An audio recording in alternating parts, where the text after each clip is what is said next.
है आज अपना भारत का अपवाह तंत्र। अपवाह तंत्र नदियों से संबंधित नदियों के बारे में आज हम पढ़ेंगे। तो भारत का जो अपवाह तंत्र है उसे दो भागों में विभक्त किया गया है। एक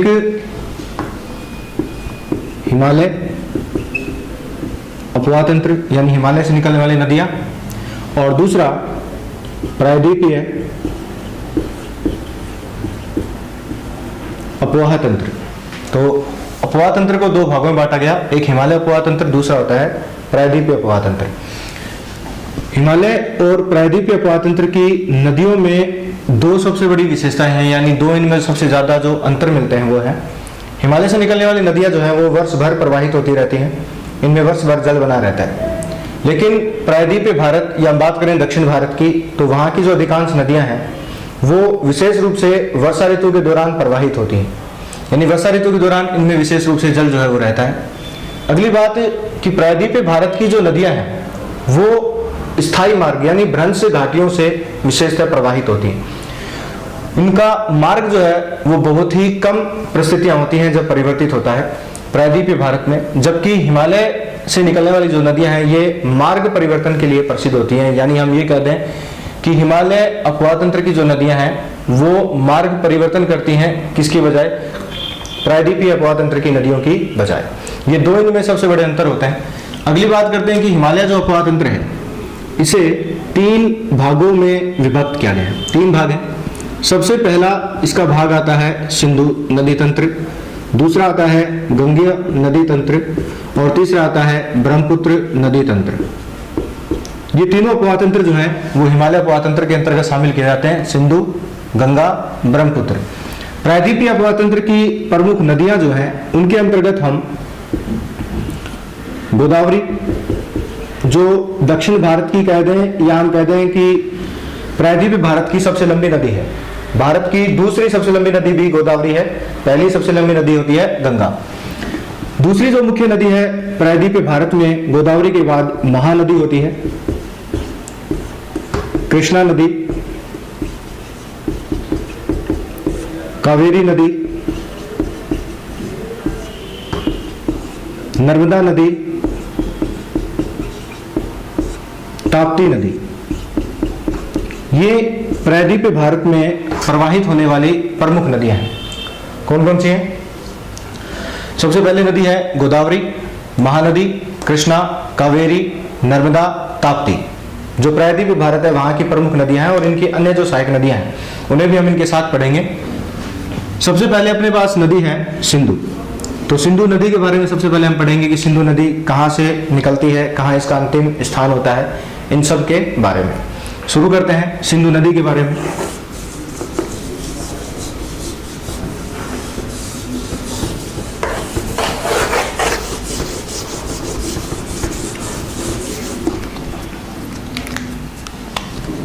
सबसे पहले अगर नदी हमें याद करनी है तो हमें भारत का मैप याद होना चाहिए। अगर हमें मैप याद नहीं है तो हम नदियों को पूर्ण तरीके से याद नहीं कर सकते, या लंबे समय तक हम इनको याद नहीं रख सकते। ये अपना उत्तरी भारत है और इसी में हम सिंधु नदी के बारे में पढ़ेंगे इस प्रकार से। यहाँ सबसे ऊपर अगर हम चलते हैं तो वहाँ हमें राज्य मिलता है जम्मू कश्मीर, सबसे ऊपर भारत में। यहाँ पर इस प्रकार से यहाँ इस तरफ से ये राज्य है जो जम्मू कश्मीर है। इसके दक्षिण में अगर हम यहाँ पे आते हैं तो ये हिमाचल आ जाता है, ये जम्मू कश्मीर, JNK, और यहाँ हिमाचल प्रदेश आ गया। और हिमाचल प्रदेश के पश्चिम में इस ओर ये पंजाब राज्य होता है यहाँ पे। और इससे आगे अगर हम इस तरफ आ जाएं पंजाब से, या हिमाचल प्रदेश के दक्षिण में आ जाएं तो यहाँ पर राज्य होता है उत्तराखंड। आप इनको याद रखना, जम्मू कश्मीर, ये हिमाचल H लिखा है इसमें, ये उत्तराखंड राज्य है, ये पंजाब राज्य है, और ये जम्मू कश्मीर। इन्हीं राज्यों से हम सिंधु नदी के बारे में पढ़ेंगे और उसकी जो सहायक नदियां हैं उनके बारे में पढ़ेंगे। सबसे पहले हम बात करें तो सिंधु नदी जो है वो यहाँ भारत के उत्तर पूर्व में, ये नेपाल देश है, यहाँ ये वाला नेपाल, इस नेपाल से उत्तर में चलते हैं यहाँ कैलाश मानसरोवर। कैलाश मानसरोवर। तो कैलाश मानसरोवर से नदी निकलती है सिंधु, और यहाँ से निकलकर ये नदी जम्मू कश्मीर से होते हुए पश्चिम में पाकिस्तान में चली जाती है, और लास्ट में पाकिस्तान का एक शहर होता है यहाँ पर कराची, और कराची के पूर्व दिशा से आते हुए लास्ट में ये चली जाती है अरब सागर। अरब सागर, तो अरब सागर भी ये नदी आ जाती है। तो निकलती है कैलाश मानसरोवर तिब्बत से। कैलाश मानसरोवर तिब्बत से निकलने के बाद आगे ये नदी आ जाती है जम्मू कश्मीर राज्य में, और जम्मू कश्मीर राज्य के बाद आगे ये नदी चली जाती है इस प्रकार से प्रवाहित होती हुई लास्ट में कराची के पूर्व में। ये इस नदी का बहाव है। अगली बात, सिंधु नदी जो है इसे तिब्बत में यानी इसके उद्गम स्थान पर दो नाम दिए गए हैं। एक इसे कहा जाता है सिंघी खंबान, सिंघी खंबान, और एक इसे नाम दिया गया है शेरमुख। तो प्रश्न आए कि सिंधु नदी को इसके उद्गम स्थान पर कह दें या हम कहें तिब्बत में किस नाम से जाना जाता है, तो नाम होगा क्या, शेरमुख या सिंघी खंबान। फिर अगली बात करते हैं, सिंधु नदी जो है यहां से अगर हम उत्तर में चलें इस ओर, तो ये जो पार्ट है वो चाइना के अधिकार में आ गया, और इधर वाला ये जो पार्ट है वो पीओके के अंतर्गत यानी पाक अधिकार क्षेत्र में आता है, जहां काराकोरम पर्वत श्रेणी है, केटो भी स्थित होता है काराकोरम के अंतर्गत, जो पाक अधिकृत में आता है। भारत का सबसे ऊंचा पर्वत भी माना जाता है केटू को। अब अगली बात है कि यहाँ उत्तर में एक पर्वत श्रेणी है, और इस पर्वत श्रेणी का नाम है, यहां पर्वत श्रेणी होती है, नाम होता है इसका लद्दाख, लद्दाख पर्वत श्रेणी। और अगर हम दक्षिण में आ जाएं, जम्मू कश्मीर में इस सिंधु नदी के दक्षिण में आते हैं यहां पर, तो यहां पर भी हमें एक पर्वत श्रेणी मिलती है, और इस पर्वत श्रेणी का नाम होता है जास्कर। जास्कर नाम आप याद रखना, इसका नाम है जास्कर। तो मतलब ये हुआ कि सिंधु नदी दो पर्वत श्रेणियों के बीच में आती है, एक लद्दाख और एक जास्कर। ये भी पूछा जा सकता है कि सिंधु नदी के दक्षिण में कौन सी पर्वत श्रेणी है, तो हम नाम जास्कर बताएंगे, और उत्तर में कौन सी पर्वत श्रेणी है, तो लद्दाख। इन दोनों पर्वत श्रेणियों से प्रवाहित होते हुए ये नदी आगे निकल आती है पर्वत श्रेणियों से बाहर, और पर्वत श्रेणियों से बाहर जब ये नदी आती है तो एक स्थान इसमें आता है, स्थान का नाम है अटक। अटक के निकट जब ये नदी पहुंच जाती है तो ये पर्वतीय क्षेत्रों से बाहर निकल जाती है, और पर्वतीय क्षेत्र से बाहर निकलती है अटक नामक स्थान पर। तो यहाँ इसमें एक नदी आकर मिलती है, जो पूछा जाता है एग्जाम्स में कि अटक नामक स्थान पर जहां सिंधु नदी पर्वतीय क्षेत्रों से बाहर निकलती है, वहां पर सिंधु से कौन सी नदी आकर मिलती है, तो आंसर अपना होता है काबुल नदी यहां आकरती है और सिंधु से मिल जाती है। कौन सी नदी होगी, काबुल। तो इसे भी आप याद रखोगे। चलो अगली एक इंपॉर्टेंट बात और यहाँ पे होती है कि जम्मू कश्मीर का एकमात्र जिला है यहां पर, और उस जिले का नाम है लेह। लेह। तो प्रश्न ये पूछा जाता है कि सिंधु नदी जो है वो भारत के किस एकमात्र जिले में प्रवाहित होती है, तो अपना आंसर होगा लेह। उसके बाद आगे हम चलते हैं, तो सिंधु की जो सहायक नदियां हैं उनके बारे में पूछ लिया जाता है, इसकी कुल लंबाई, भारत में लंबाई, इनके बारे में पूछा जाता है। तो भारत में जो सिंधु नदी की कुल लंबाई होती है वो होती है 1114 किलोमीटर। ये इसकी भारत में कुल लंबाई है, और इसकी कुल लंबाई 2880 या 2900 किलोमीटर, 2880 या 2900 किलोमीटर सिंधु नदी की कुल लंबाई होती है। भारत में लंबाई होती है 1114 किलोमीटर। अब अगली बात आती है कि सिंधु की जो सहायक नदियां हैं उन्हें एग्जाम से पूछ लिया जाता है। तो जैसे इसकी सहायक नदियां हैं शोक, सिगार, गिलगित, काबुल, झेलम, चिनाब, रावी, व्यास, सतलज, ये सभी सिंधु की सहायक नदियां हैं। हम विशेष रूप से पढ़ेंगे यहाँ पर झेलम, चिनाब, रावी, व्यास, सतलज के बारे में। जो सिंधु की महत्वपूर्ण सहायक नदियां होती हैं इनके बारे में हम चर्चा करेंगे, पढ़ेंगे। तो चलो ये सारा आप नोट कर लेना। इससे आगे हम चलते हैं, सिंधु की सहायक नदियों के बारे में हम पढ़ेंगे। तो चलो शुरू करते हैं सिंधु की सहायक नदियां।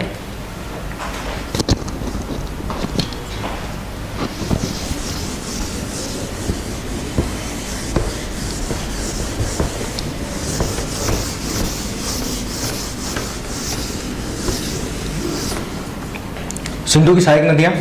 पहले हम सिंधु जो अपनी मुख्य नदी है वो बना लेते हैं। तो ग्रीन लाइन जो आपको दिख रही है ये वाली, ये सिंधु नदी है जो अपनी मुख्य नदी है, सिंधु।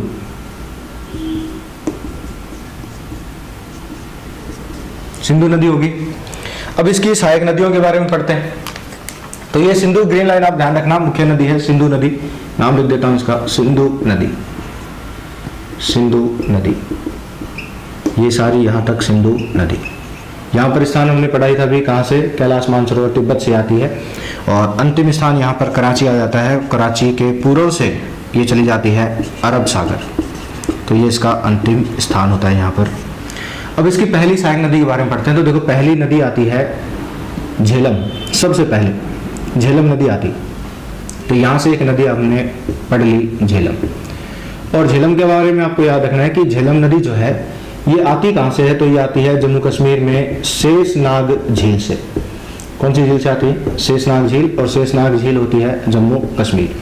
यहाँ जम्मू कश्मीर की शेषनाग झील से नदी निकल कर आती है झेलम, और आगे नदी जो है वो जम्मू कश्मीर में प्रवाहित होती रहती है। प्रवाहित होने के बाद इस नदी के ऊपर जम्मू कश्मीर में एक झील बनी है, और उस झील का नाम है वूलर, वूलर। और वूलर जो है वो भारत की सबसे बड़ी मीठे पानी की झील है। एक प्राकृतिक के बारे में आता है और एक कृत्रिम के बारे में आता है। प्राकृतिक अगर पूछा जाए कि भारत की सबसे बड़ी प्राकृतिक मीठे पानी की झील कौन सी है, तो वूलर। और भारत की सबसे बड़ी कृत्रिम जो मीठे पानी की झील है उसके अंतर्गत हम शामिल कर लेते हैं गोविंद सागर को। गोविंद सागर जो बनी है सतलज नदी के ऊपर बनी हुई है हिमाचल प्रदेश में, और उसके जस्ट आगे उसमें एक बांध बना हुआ है भाखड़ा बांध, जो भारत में सबसे ऊंचा बांध होता है। तो उसे भी आप याद रखना। तो ये वूलर झील है, जम्मू कश्मीर में झेलम नदी पर बनी है, भारत की सबसे बड़ी मीठे पानी की झील है। इसी झेलम नदी के ऊपर जम्मू कश्मीर का शहर होता है श्रीनगर, वो भी स्थित होता है। इसी झेलम नदी की बात करें तो आगे ये नदी चली जाती है पाकिस्तान में, और पाकिस्तान में जाने के बाद वहां पर एक स्थान आता है, स्थान का नाम है जंग, या इसका एक नाम और भी हमें मिलता है त्रिमु, जंग या त्रिमु। तो जंग या त्रिमु नामक स्थान पर जब ये नदी पहुंच जाती है तो इसके दक्षिण से चलकर एक नदी आती है, और इस नदी का नाम होता है चिनाब, चिनाब नदी। चिनाब नदी जो है वो आती है दो जलधाराओं में, दो जलधाराओं में आती है। एक जलधारा का नाम होता है चंद्र, और दूसरी जलधारा का नाम होता है भागा। चंद्र और भागा ये दोनों, बड़ा लाचला एक हिमनद है हिमाचल प्रदेश में, बड़ा लाचला हिमनद होता है, बड़ा लाचला, और इस बड़ा लाचला हिमनद से ये दोनों नदियां जो है वो चलकर आती। हिमाचल प्रदेश में होता है बड़ा लाचला हिमनद, वहां से चलकर दो नदियां आती हैं, एक चंद्र और एक भागा। चंद्र और भागा दोनों तांडी हिमाचल प्रदेश में मिलती हैं, और तांडी हिमाचल प्रदेश में मिलने के बाद ये निर्माण करती हैं चिनाब का, और इस कारण चिनाब नदी को कहते हैं चंद्रभागा नदी। फिर ये चिनाब नदी आगे चली जाती है, और यहाँ झंग या त्रिमु नामक स्थान पर आने के बाद ये मिल जाती है किससे, झेलम से, और झेलम नदी के जल को लेकर फिर ये चली जाती है पाकिस्तान में, लास्ट में सिंधु में जाकर मिलेगी। और ये नदी जो है इसका नाम आप याद रखना, इसका नाम है चिनाब, जो हमें आगे लेकर गए हैं। यानी झेलम किस में मिलेगी, चिनाब में, और चिनाब इसके जल को लेकर आगे जा रही है, और आगे चलकर ये पहुंच जाती है पाकिस्तान में। एक स्थान आता है, स्थान का नाम है मिठानकोट, मिठानकोट, मिठानकोट पाकिस्तान में होता है। यहाँ आने के बाद जो चिनाब नदी आती है वो सिंधु से मिल जाती है। अब अगली बात ये आती है कि इस चिनाब नदी पर कुछ परियोजनाएं भी बनी हुई हैं, उन परियोजनाओं के भी आप नाम याद रखना कि चिनाब नदी पर कौन कौन सी परियोजनाएं हैं। तो देखो चिनाब पर, चिनाब परियोजनाएं हैं सलाल, बगलीहार, बगलीहार, और एक परियोजना होती है दुलहस्ती, दुलहस्ती। ये तीनों परियोजनाएं एग्जाम्स में काफी इंपोर्टेंट रहती हैं, आप इनको याद रखना। सलाल, बगलीहार, दुलहस्ती कौन सी नदी पर स्थित परियोजनाएं हैं, तो चिनाब नदी पर है। तीनों परियोजनाएं ही जम्मू कश्मीर में है। अगली बात करें तो ये जो झेलम नदी है, इस झेलम नदी पर भी परियोजनाएं बनी हुई हैं। कौन कौन सी परियोजनाएं झेलम नदी पर बनी है जो हमें याद रखनी चाहिए। एक परियोजना है तुलबुल, तुलबुल परियोजना, और एक परियोजना है किशन सागर, किशन सागर, किशन सागर और तुलबुल दोनों परियोजनाएं झेलम नदी के ऊपर बनी हुई है जम्मू कश्मीर में। और चिनाब नदी पर बनी हुई है सलाल, बगलीहार और एक परियोजना होती है दुलहस्ती। तो ये बात हुई चिनाब नदी की। अगली बात हम करते हैं चिनाब के बाद जो अगली अपनी नदी आती है तो रावी नदी के बारे में पढ़ते हैं। रावी नदी, रावी नदी का एक दूसरा नाम भी मिलता है, इसे पुरुषणी नदी के नाम से भी जाना जाता है। तो पूछा जाए कि किस नदी को पुरुषणी नदी कहते हैं, तो रावी नदी को कहते हैं। रावी नदी जो है ये आती है रोहतांग दर्रे से, रोहतांग दर्रा, और रोहतांग दर्रा जो है वो होता है हिमाचल प्रदेश में। तो हिमाचल प्रदेश के रोहतांग दर्रा नामक स्थान से नदी आती है रावी, जिसे पुरुषणी नदी के नाम से भी जाना जाता है। और यहां से चलकर ये नदी चली जाती है आगे पाकिस्तान में, और पाकिस्तान में जाने के बाद इसका जो लास्ट पॉइंट होता है जहां जाकर ये चिनाब में मिलती है, ध्यान रखना सिंधु में नहीं मिलती, चिनाब में मिलती है रावी नदी। और चिनाब में जहां जाकर ये मिलती है उस स्थान का नाम होता है सराय सिंधु। सराय सिंधु, सराय सिंधु नामक स्थान पर जाने के बाद ये किससे मिल जाएगी, चिनाब से मिल जाएगी। अब रावी नदी के बारे में अगली इंपॉर्टेंट बात यह है कि रावी नदी के ऊपर पंजाब में एक बांध बना हुआ है, और इस बांध का नाम है रंजीत सागर। रंजीत सागर, इसे वर्तमान में रंजीत सागर कहते हैं, इसे थीन बांध के नाम से भी जाना जाता है। ये भी आप याद रखना कि रंजीत सागर को ही क्या कहते हैं, थीन बांध के नाम से भी इसको जाना जाता है।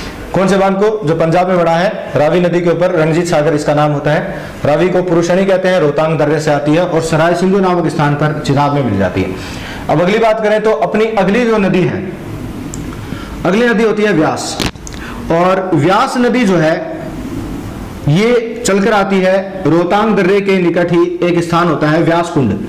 रोहतांग दर्रा, रोहतांग दर्रा, और रोहतांग दर्रा हिमाचल प्रदेश में होता है। यहां पर स्थान होता है व्यास कुंड। व्यास कुंड, व्यास कुंड नामक स्थान से चलकर नदी आती है, कौन सी, व्यास। व्यास नदी आ गई।